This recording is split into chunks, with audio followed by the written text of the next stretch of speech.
we need to chat. I'd like to address the sad hoarders and all the too negative gamers trying their best to doom the game. Obviously, no names mentioned. Rudy and Frank. Oh, Sigma nerds, it's Mr. Fleet, your biggest fan. Now, while the Rudys and Franks are doing the game based solely on their own mistakes, namely getting all the product they ordered and all of a sudden being unable to sell them at their fraudulent 100% and above margins, they should also be clearly able to admit their own mistakes. I mean, instead of blaming others, well, like any teenager would do. Let's start from the very beginning. Now, set 1, 2, and 3 were designed together as a one complete game, but printed separately so that sets 1 and 2 were printed simultaneously, while the set 3 was printed independently at a later stage. Set 1 of Star Wars Unlimited was basically released in early March 2024 and is likely one of the all-time highest selling TCG sets 1 out there. Obviously, we do not have the exact data, but based on the utterly high demand, FFG admitting that they have never ever printing anything more, and yet there was a massive shortage. With set 2, we did not see such a shortage of product, as unfortunately, while being a great set, it did not live up to the set 1 hype. Now, the current Rudys and Franks, in other words hoarders and negative gamer issues, started really with the set 3. The set 3 was printed separately and in massive volumes, just like the player base wanted. Now, the hoarders and the shops actually received close to 100% what they ordered, as hoarders typically make a massive over quantity orders in a hope to receive a small portion of it. This time around, they in fact received majority of the order.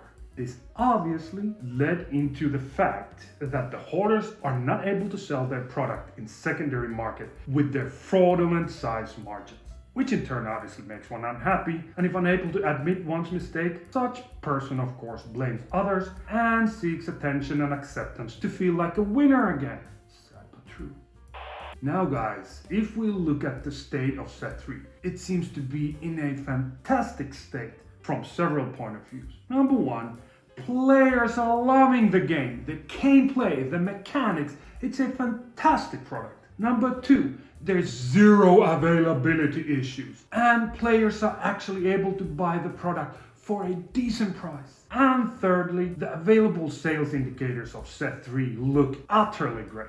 Additionally, FFG has made several utterly fantastic changes and moves ahead of the set 3 release in order to make sure the game continues its fantastic route.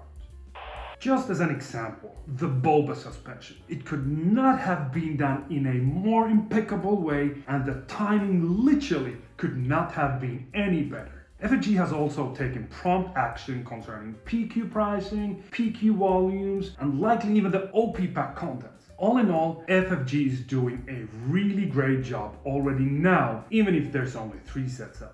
Now, when it comes to sales of set 3, when looking at the publicly available sales data, and when comparing the 3-week period after the launch of set 2 and 3, set 3 is being sold 100% more than set 2 was. Now, if someone tries to tell me that it is hoarders and shops purchasing the product in such massive volumes after the release, one would obviously be wrong, as the aforementioned already got 100% of their orders as pre-orders. Now, as per FFG, set 4 and any and all sets going forward are individually designed from set 1 through 3. We will be seeing utterly different types of sets when comparing to the first 3 sets. I mean, I can claim that it's almost guaranteed that it's gonna make the player base even more excited than what it is today. Obviously, hoarders will need to be able to adjust their behavior or even seek some self-development help in order to understand that accepting one's own mistakes makes a person more respected, not vice versa. That being said, one of the main issues with the sets 1 and 2 were the collation issues, where boxes were mapped to a degree. Now, let's just bring it out there. This issue has been 100% fixed. With set 3, there is zero mapping and collation issues. How about that, you Debbie Downers? I mean, seems you keep forgetting the positives in everything. So, once and for all, let's go through the factual state of Star Wars Unlimited at the moment, after and during the set 3. Number 1, all in all, the game's in a fantastic state. Honestly, FFG really listens and takes action when any issues arise, and for now, at the perfectly right time. We all know this, but the game itself is fantastic. The game mechanics and the structure are groundbreaking and something in between chess and the game of poker, I'd say. Both strategy and luck aspects involved. It makes the game absolutely fantastic and addictive. Now, the current sales and sales indicators are great. TCG Player even moved Star Wars Unlimited from the More tab to the Main tab, and even in front of Flesh and Blood. That tells you something, don't it? Tournaments globally are filling up. First round of Planetary Qualifiers were filled within hours, and Planetary Qualifiers for the set 3 has been multiplied in volume exactly as the player base requested.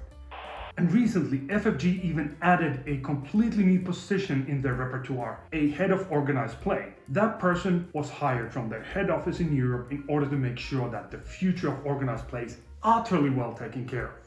Now, the only issue card, namely Boba the Leader, was suspended as per the player base requested. In my opinion, this was done impeccably when it comes to the timing and the explanation of it all. Now, obviously, there's always the downers trying to doom the game, and they're simply upset at themselves, as they are not earning their fraudulent margins on the secondary market, which obviously is a valid but private concern of such individuals, and I strongly hope that such individuals learn to take responsibility of their own actions instead of trying to toxicate a whole community of happy and excited Star Wars Unlimited players.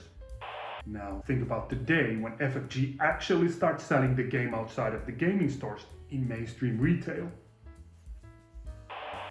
And as always, be cool, play SWU.